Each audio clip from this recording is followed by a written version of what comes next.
우선 토트넘의 이적 시장 소식입니다. 프리미어리그 최상위권 경쟁팀들과는 달리 토트넘은 다소 조용한 이적 시장을 보내면서 많은 팬들의 우려를 사고 있는데요. 다행스럽게도 토트넘이 아예 손 놓고 놀기만 했던 건 아니었습니다. 최근 새로운 이적설이 하나 나온 겁니다. 키스 스미트라는 잘 들어보지 못한 선수인데 2006년생 베리발, 그레이와 동갑인 네덜란드 국적의 어린 미드필더입니다. 이미 어린 선수들이 많은 토트넘에 또다시 유망주를 영입한다고 하니까 처음에는 별로라고 생각했죠. 하지만 알고 보니 레알 마드리드에서도 영입하고 싶어하는 엄청난 선수더라고요. 네덜란드에서 주목받는 차세대 스타로 최근 U19 유럽 선수권 대회에서 네덜란드가 우승하는 데 큰 기여를 했습니다. 실제 이 대회에서 최우수 선수를 뽑히면서 확실히 인정을 받기도 했고요. 아직 1군의 성인 선수들과 경기 경험이 그렇게 많은 편은 아니지만 U19 수준에서는 거의 최상급 선수입니다.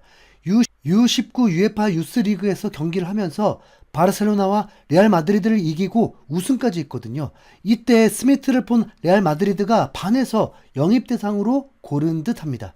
시장 가치는 500만 유로 정도라고 하니까 뭐 영입한다고 손해는 아닌 것 같고, 해외 매체에서는 모드리치와 비교하면서 경기 조율 능력이 좋다고 했습니다.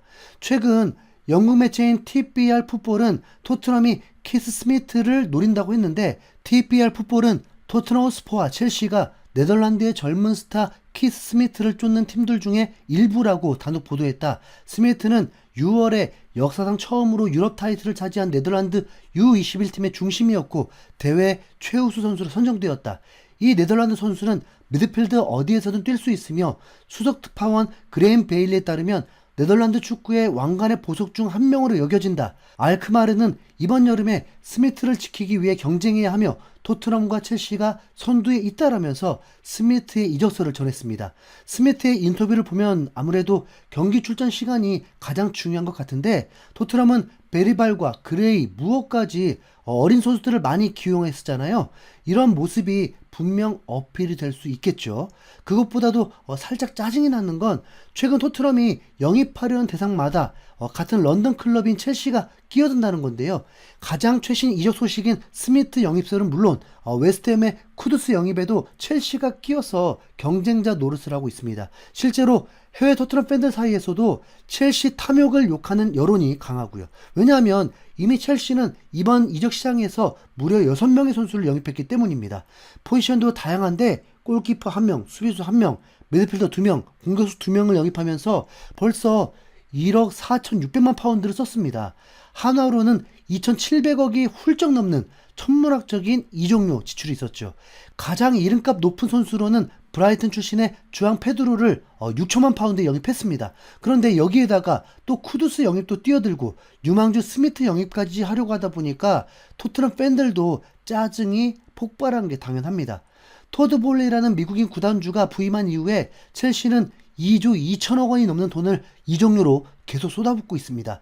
토트넘 입장에서는 저런 돈도 없을 뿐더러 있다고 해도 레비라는 짠돌이 특성상 그 돈을 다 이적료로 쓸 일은 절대 없잖아요. 그래서 첼시의 이 끝도 없는 현금 폭격이 부러우면서 매우 짜증이 납니다.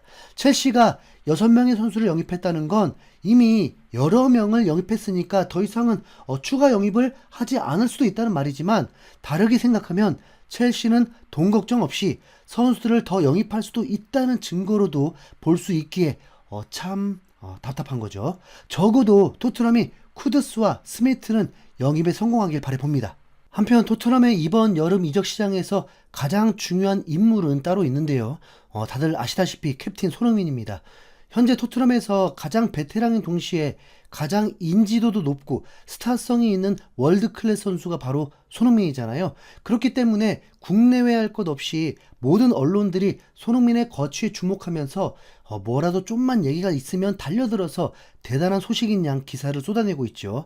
하지만 그중 대부분은 정말 찌라시 수준의 소설 같은 경우가 대부분입니다. 심지어는 한국 언론들이 실체가 없는 이상한 뉴스까지 보도하더라고요.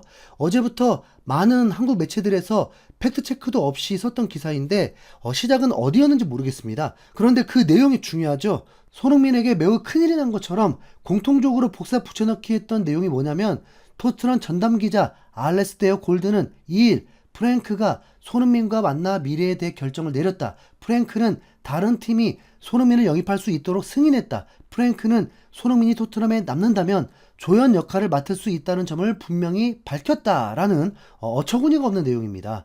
이 뉴스를 본 순간부터 골드 기자가 소속된 풋볼 런던의 모든 기사는 물론이고 골드 기자의 개인 SNS와 유튜브 채널 등 다양한 곳을 뒤져봤는데 저런 말이 없어요. 네. 혹시나 놓쳤을 수도 있으니까 국내외 축구 커뮤니티들도 모두 뒤졌지만 골드 기자가 저런 말을 했다는 사실 자체가 아예 벌어지지 않은 일입니다.